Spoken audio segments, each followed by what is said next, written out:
Hi, this is Deb Albert from Lighthouse Fitness Project. Um, I want to talk to you today about part 3 of my series on women's health. Um, we're talking about body maintenance for women, and specifically we're talking about mammography. Um, we've gotten to the point where you're going to get the mammogram, and I want to tell you a little bit about how to be prepared for that. The next thing that you will do is make your appointment. It's important when you make the appointment for some women. If you're still having menstrual periods and you are not in menopause, you should have the mammogram done 2 weeks after the end of your menstrual period, because your breasts will be less tender at that point, and it's for your own comfort. You do get squeezed a bit with a mammogram. If you're in menopause, then there are no worries with that. On the day of the mammogram, there are several things that you should keep in mind. You're going to make sure that you've already prepared to have your family history written down so that you can take it with you, because they'll get a comprehensive questionnaire filled out for you at the time of your first mammogram. You should wear two-piece clothing, shorts or pants or a skirt, a comfortable top, because you will be changing from the waist up, and they will give you either a paper cape or a cloth cape to put on that opens in the front. Don't wear a dress. It makes it more complicated. They don't want you to wear any deodorant, perfume, powders, or lotions in the breast area, because a lot of these substances have materials in them that will show up on x-rays, and they can make a false reading. Better not to use them. You can always throw your deodorant in your purse and take it with you, and use it when you're finished. At our facility, we provide it for our patients afterwards. Let's see. So you've already taken care of getting copies of your reports, and your images have already been sent to the facility, because if you've had something previously, they will need to see that if you had it at another center. So you're going into the room, and the person that does the mammogram for you is a radiologic technologist, someone trained to do x-rays, or specifically a mammographer, someone trained to do mammography. It is a specialty in radiology. They will ask you to take off any jewelry before you have your mammogram, anything that's in the area, like a necklace or any earrings that hang down, anything that would be in the way of the mammogram, they'll ask you to take off because they're metal. And they'll have you change, take you in the room and get the history. You'll probably be standing up for the mammogram.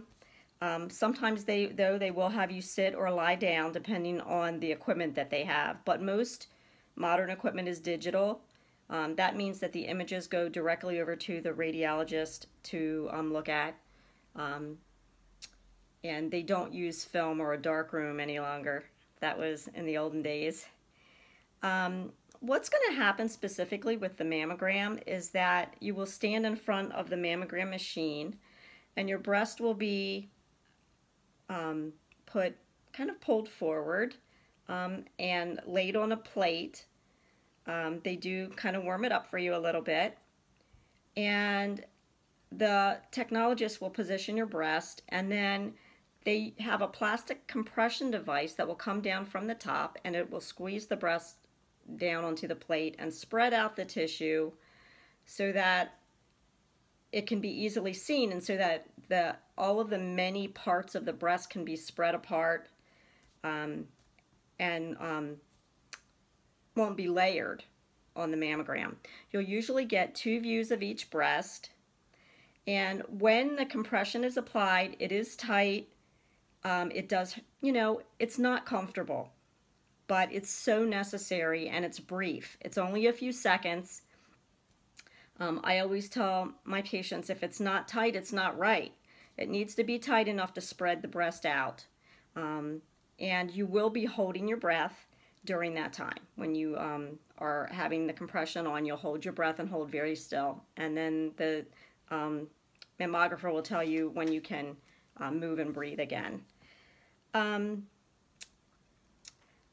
After you you may be asked to hold the other breast out of the way on certain views so that just one breast is targeted for each picture. It all depends on your body habitus, your size. And once those pictures are done, it takes about 20 minutes. Once those pictures are done, they're sent digitally to the radiologist. The radiologist will let the mammographer know if that's all that's needed for that day, and then you'll be done. The whole process may take an hour or so, depending on if there's an add-on that day or if there's an emergency. So don't plan to have a lunch date afterwards unless it's a little bit later, and give yourself plenty of time so that you're not nervous about that. One thing I do want to let you know is that your technologist will not discuss results with you at that time. The results will be sent to your healthcare provider, and your healthcare provider will discuss the results with you and go from there. If you don't hear from them, in a few days, don't let a week go by. Call the office and find out. Let them know you had your mammogram and you were wondering about the results, because you need to get that. If you have any questions, please ask the mammographer. They are very, very helpful, and they really want you to be comfortable and knowledgeable about what is going on with your health care. If you don't understand anything they're doing, please ask questions. They all really care about you. When you go to a breast center, those people are all rooting for you and wanting you to have a good result. So just make sure you do ask questions while you're there, and know that the people that are providing your care are really do care about you. Tomorrow's article is about part 4. So your results are back. Now what? And I hope you can join me for a little discussion about the results of the mammogram. Thanks for joining me today.